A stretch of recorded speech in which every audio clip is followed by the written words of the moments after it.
Karong panahon sa sinulog ug Fiesta Senior, gatusan ka mga sakyanan ang naklamp sa taga-Sitom gumikan sa lain-laing kalapasan.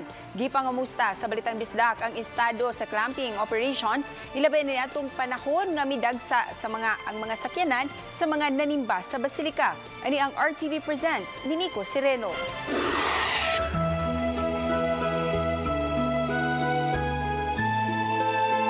Matag panahon nga mag-angat ang sinulog og Fiesta Senior, babantayan ang pagdagsa sa mga tao dinhi sa syudad sa mga bisita, ingon man ang mga deboto nga mutuyo pag-ari.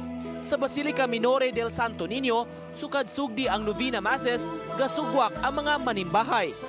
Gani bana-bana sa kapulisan, moabot sa 600,000 ka mga tao ang manimba sa Basilica matag adlaw sa nobinaryo. Tungod sa pagsugwak sa mga tao ug mga deboto, di kalikayan nga ma-traffic gyud ang dapit, labi na ang mga haduol nga kalsada. Tungod niini, mi-deploy og ubay-ubay nga mga personnel ang City Traffic Operations Management kun Sitom. Tag 40 ka mga traffic enforcers kada shift ang gitahasan nila pagpasayon sa trapiko palibot sa Basilica. Grabe gyud no kay in every hour after sa mass mo nga na gyud nato makita ang volume sa mga tao, volume sa mga sakyanan. So in fact, kuan gyud full force ta no, especially downtown area sa mga enforcer na to. Daghang mga sakyanan nga ilang gipang-clamp tungod sa nagkalain-laing violation sama sa pagparada sa no parking area, pagbabag sa agianan ug pagpatong sa sidewalk. May mga higayon sab nga giganid pa sa Sitom pag-clamp ang mga sakyanan nga nagtapad-tapad. Kining mga sakyanan iya sa mga manimbahay. Bisan gani government vehicle, wala mapasaylo. Dili gina nato kalikayan no, moingon lagi sila nga nang warta ang Sitom. Kami igo raman sad mini follow kung unsay ilahang gibuhat nga bati no. So di man sad pwede nga dili nato sila klaman kay mo lagi na magayagaw gyud ang traffic. Sa kinatibuk-an, gikan Enero 10 hangtod 20 adlaw sa Fiesta Senior, 223 tanan ka mga sakyanan ang ilang naklamp palibot sa Basilica.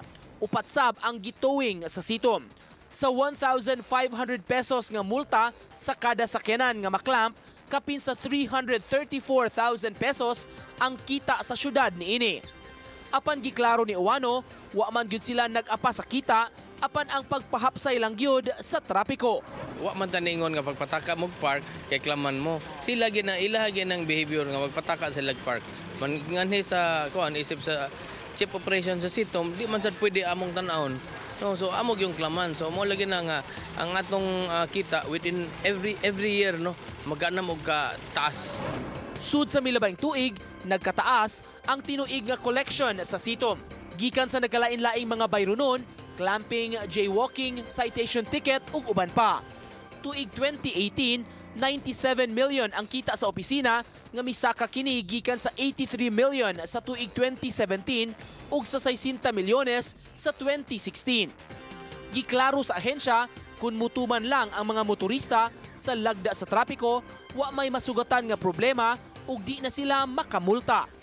Samtang alang sa sunod nga kasaulugan sa Fiesta Senior, nagplano ang Sitom mangita og dugang mga parking areas alang sa mga manimbahay. Matod pa, bisan layo man ang parkingan o baka maglakaw na lang o mag-commute aron lang nga dili makamulta. Ako si Nico Sireno o kini ang akong short docu.